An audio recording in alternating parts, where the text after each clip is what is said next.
It's been a long day already, so good afternoon.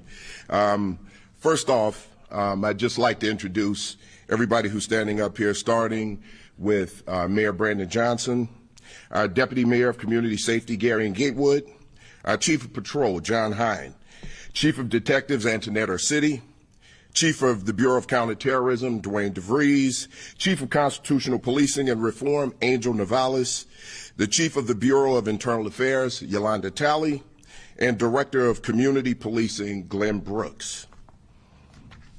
I'm joined here today with these members to talk a little bit about the end of the year, 2024, the work that was done across the city, and also tonight, our New Year's Eve celebration and the safety around it.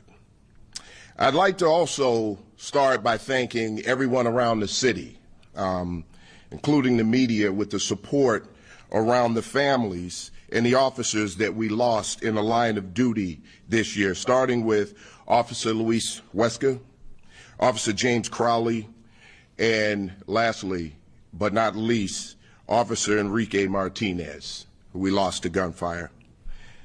The reason I'd like to talk about that is the support that we received and the outpouring of support that we received for these officers. It was very uplifting for the officers and even more uplifting for the families of these officers that we lost in the line of duty. But I also want to make it clear that because we understand this type of trauma as a police department and our loss, we also understand the losses and the trauma to families across the city, and these are the things that we want to put an end to. Because when we lose a person, there's always someone who cared about that person or those people that we have lost, and we need to make sure that we pay attention to that type of thing. So we're going to continue to show support for all of our citizens across this city and the safety. Through that, we have made progress. This year, we've seen an 8% reduction in homicides. Right now, we've recorded the lowest number of homicides that we've seen since 2019. We've seen a 7% reduction in shootings and a 4% reduction in shooting victims compared to the year of 2023. This year, so far, our officers have taken 12,700 guns off the street. Let's keep in mind that every single time an officer encounters someone who's armed with a gun illegally, it has the potential to become a deadly encounter.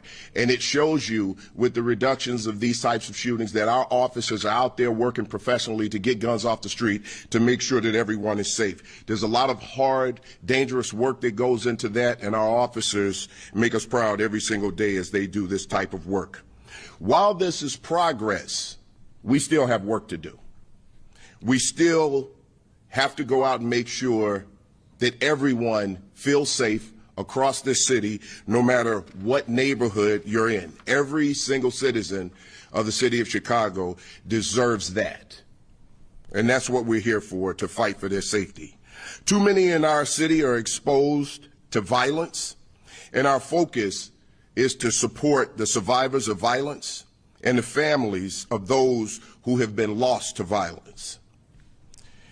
Through the Crime Victim Services, we're supporting those who have experienced the aftermath of violence, and also we're working to bring justice to their cases. In 2024, we expanded our Family Liaison Office with focuses on supporting families who have lost loved ones to homicides. Earlier this year, the Bureau of Detectives restructured the homicide teams in our five detectives areas to give investigators the resources they need. So far this year, detectives have cleared 322 cases, leading to a 56% clearance rate. In collaboration with the ATF Chicago Field Division, we also launched the Crime Gun Intelligence Center as part of our continued effort to trace and disrupt the flow of guns into our city. The CJIC, in close partnership with our Forensics Firearms Lab, traces each gun recovered that has been used in a crime within 24 hours. This is helping us solve investigations a lot more quickly. A major moment, not just this year, but in CPD's history, was securing the 2024 Democratic National Convention while not losing focus on keeping neighborhoods across the entire city safe. Every bureau played a role, from training to operations, to make sure that the city maintained safety throughout the Democratic National Convention. I've said this before, the pride that I felt in our department and our officers for their professional response during the Democratic National Convention was just an amazing thing. Our officers showcased what CPD was capable of doing by making sure that all rights were protected, First Amendment, especially Fourth Amendment, with the lowest number of complaints of any event like this that we've seen in our history. It just goes to show you that we are moving in the right direction, and our officers can and will police professionally throughout. When we saw a spike in robberies, our Bureau of Detectives, Bureau of Patrol, and Bureau of Counterterrorism lost the robbery task force. This was a focus on apprehending those who were committing the most violent acts of robbery. We have procured 3 helicopters this year, which helps us with air support to solve these types of crimes. With the assistance of these helicopters, we've seen a 25% reduction in robberies. We have also cleared 246 cases, including 158 robbery-related cases and 12 robbery patterns. So far, year to date from 2023, we've seen a reduction of 1,922 robberies across this city. That's more people that we keep safe on a daily basis, and it shows that the strategy is working. I'd also like to thank our community members who have stepped up. You know, we often talk about people who are getting involved and engaged in helping reduce violence across the city. Can't say enough about those citizens who'd never take a dime, never get the notoriety, but they step up to make sure that they're supporting, so that their neighborhoods are safe, so that the children in the neighborhoods are safe, so that the elderly are safe. And across this city, we have seen that support not only for the department, but for the safety of the city. As we wrap up this year and begin New Year's Eve celebration, I just ask that everyone be safe and celebrate responsibly. We will have additional officers posted at large celebrations while also maintaining staffing in the districts.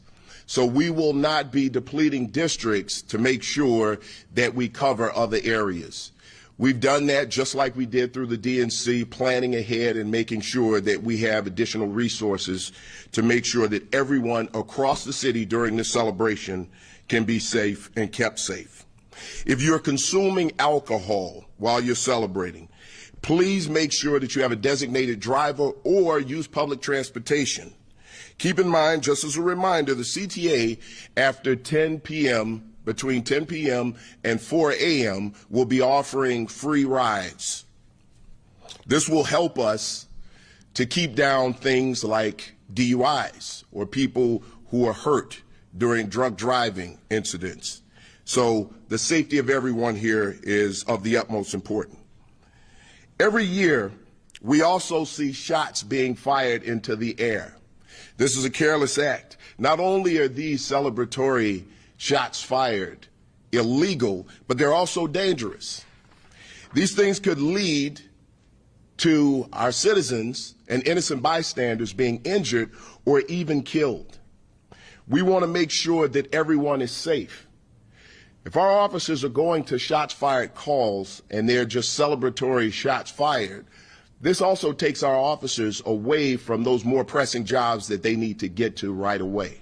So we want to be, we are very concerned about the safety of everyone in the city, and we want everyone to celebrate safely. And then take other people's safety into consideration.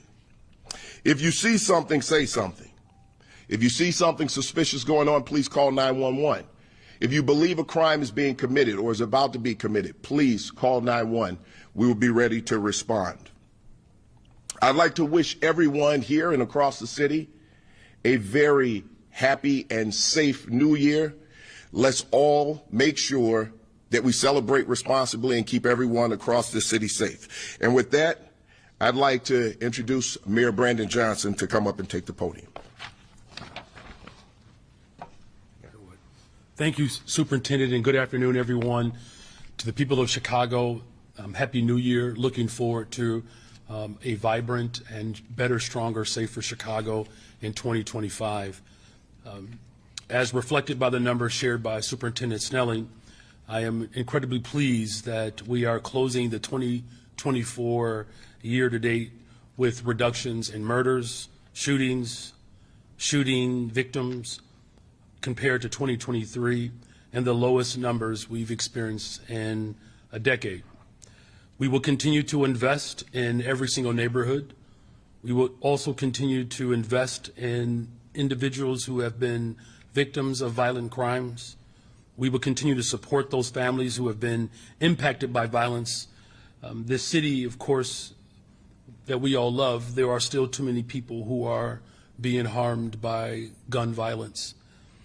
The progress, though, that we have made by building stronger and safer communities this year certainly reflects a coordinated effort and a coordinated plan that has been driven by people and our place-based approach.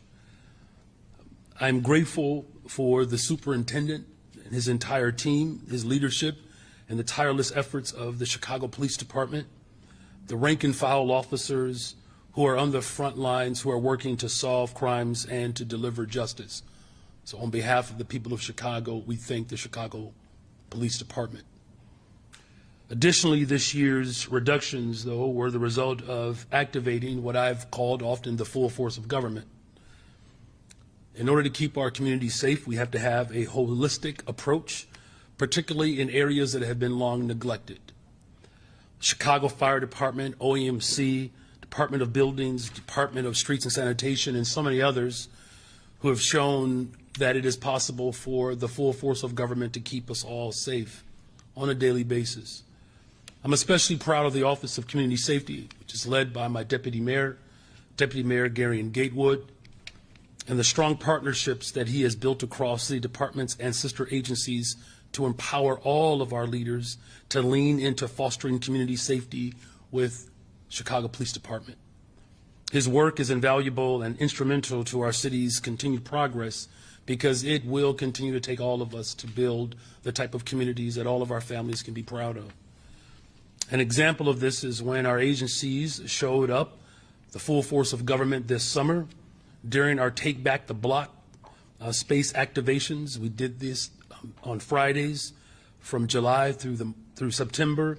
This initiative brought the full force of government directly to neighborhoods across Chicago to build community connections amongst local leaders, city departments, and employers to provide workforce opportunities, health initiatives, and youth leadership opportunities. While this year's work proves progress, we know there is still more work to be done. We will build on these efforts and double down on the work that we've accomplished in 2024 and in 2023. And to ensure success, it's going to take continued efforts from all of us across the city, every agency, every partner, every resident of the city of Chicago to participate in building a collective, stronger city. We are all determined to build a safer Chicago. That renewed commitment starts tonight. So as the superintendent indicated, we fully expect and hope that you will celebrate going into the new year in a safe, healthy way. If you see something, say something. Don't hesitate to call 911. Our officers will be out protecting the entire 230-foot square miles of our great city. As folks across the city ring in the new year, I'm asking again each of you to celebrate safely and to do it responsibly to ensure that we are peacefully beginning the year of 2025. And don't forget that my administration made provisions, of course, to cover free rides on the CTA from 10 p.m. to 4 a.m. But if individuals wish to pay, you're more than welcome to pay. We certainly need the revenue. But we want everyone across the city to have a good time, to have a safe night tonight in the greatest freaking city in the world, the city of Chicago. God bless you. And with that, the superintendent and I are happy to take any questions. Okay, we'll begin a question here. And please introduce yourself, and we'll go this way. Okay, thank you. Andrea Medina with WGN. Superintendent, can you say how many officers will be out and about, and are any of the officers days off, are they canceled just to be able to accommodate and cover the downtown area and, of course, the neighborhoods as well? So what we don't do is give out numbers of officers. What I can tell you is that, yes, there have been day off cancellations for officers to work, just to make sure that we have the appropriate manpower to man every single place around the city to make sure that we keep everyone safe. So, yes, there were some day off cancellations, but these officers, again, in an effort toward wellness, and well in advance, these officers were given the opportunity to know that this day off was going to be canceled. Good afternoon, Carmen Vargas with Univision. Superintendent, in addition to the officers that you're going to be putting in like festivities downtown, are you planning to put extra people in like problematic areas like Little Village and other Latino neighborhoods? Absolutely. One of the things that we made certain of, because this was a focus during the DNC, not to deplete those neighborhoods who need police officers probably more than anybody, to maintain a level of safety in those communities.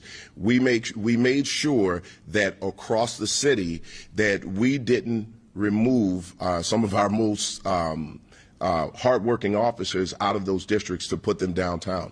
So with the day off cancellations, we were able to make the balance of sending officers downtown and to other celebrations while maintaining a robust workforce within those areas. So yes, we will make sure that we maintain the level of manpower in those locations. Jose Gonzalez from Telemundo. Superintendent, How are you? what other agencies are working along with Chicago PD to protect the people? Well, again, listen, and I don't want to call out anybody, but we work with our federal partners a lot. We also work with county, state. We're communicating on a regular basis. We did that throughout the DNC. We do it throughout major holidays. We want to make sure that there's collaboration across the board. And we have a great working relationship with all of those agencies, and that's how we've been successful, because if we're not working collaboratively, we're working alone. We want to make sure that we have those partnerships. So we do that across the board, and tonight is no different. Good afternoon and Happy New Year. JC Navarrete with NBC Chicago. So you mentioned burglaries are down, and of course that's a big sign of progress, but of course there's still also work to be done as we enter 2025. For many small businesses, one burglary is all it takes to just be catastrophic for their year. We're also seeing shops in the Mag Mile still closing up shop and leaving the area. So what work continues to need to be done entering 2025 to stop the trends of the smash and grabs and the types of burglaries that we've seen that have been so brazen, sometimes in broad daylight, or of course just very coordinated efforts in the middle of the night with multiple cars being involved? No, absolutely. Listen, we saw a very large uptick in that, especially at the end of last year, the beginning of this year. With all of the efforts that have been put in place with all of our bureaus here, working together, because we've got a great leadership team, we've seen a reduction in all of those things. It means that we're trending in the right direction. That doesn't mean that we don't know or believe that we still have work to do, because we know that people are concerned. When you're a hardworking person who have started up a business, the last thing you want to see is it burglarized, because, as you said, these are the types of things that could put a small business out of business. So we're going to make sure that we continue to focus on these smash and grabs, focus on the robberies, because this creates trauma amongst people. It's not just about the property, it's the effect that it has on people. So we're aware of it, and we're going to keep moving forward. The plans that we've put in place already, we're going to continue to build on that. Mayor, if we could, haven't seen you in a while. Hope you had a nice Christmas and whatnot. Obviously, you've got to be pleased by the progress that you were seeing. You mentioned earlier when you were at City Club earlier this month that you'd like to see CPD get under, the city get under 500 homicides a year. How realistic do you feel that is, and what needs to happen to make that happen? Well, again, the full force of government that we have put forward is paramount to our mission to build a better, stronger, safer Chicago. It's certainly not the responsibility alone of our police department to create safer communities. We said that from the very beginning, and what I am pleased with is, most importantly, is the overall coordination that city government has put forward in order to see this trend continue to go downward. Look, as a parent, I can tell you that there are families across the city, as a gentleman asked earlier, that are still very, very much concerned about their safety. And it's why we have invested in youth employment. We've invested in our CARES program to expand our behavioral and mental health outreach workers so that law enforcement doesn't have to show up to mental health crises. That frees up law enforcement to be able to respond to the more severe elements of society.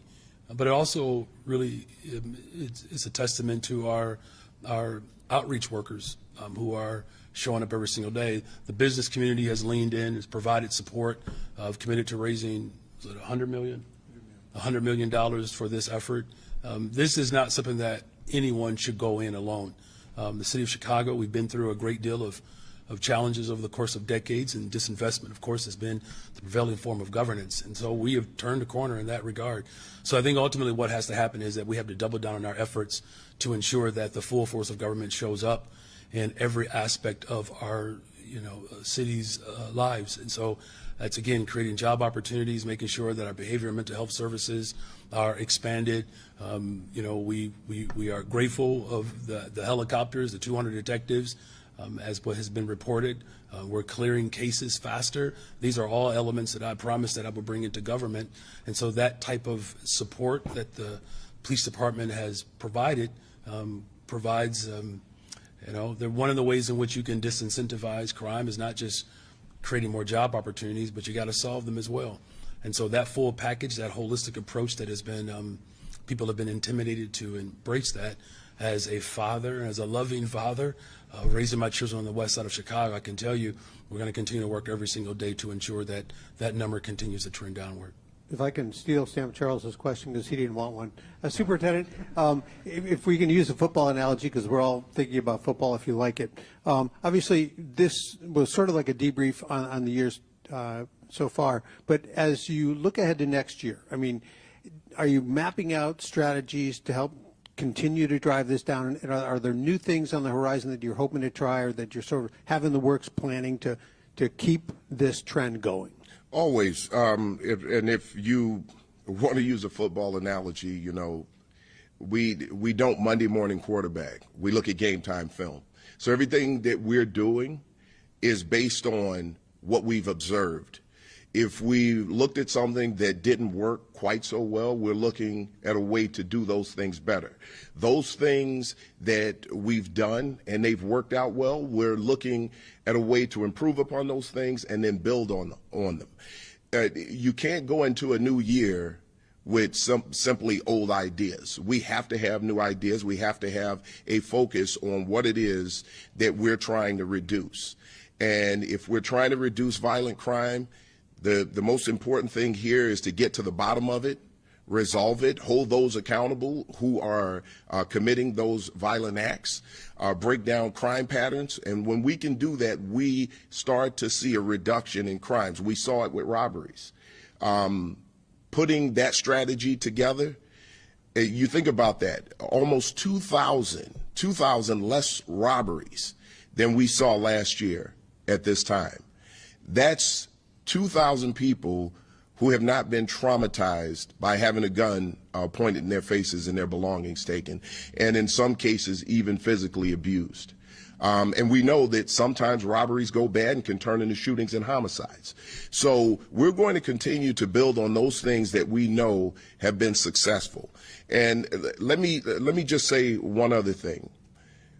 The support that we've seen by everyday citizens who just want to see safety in their communities, safety across the city.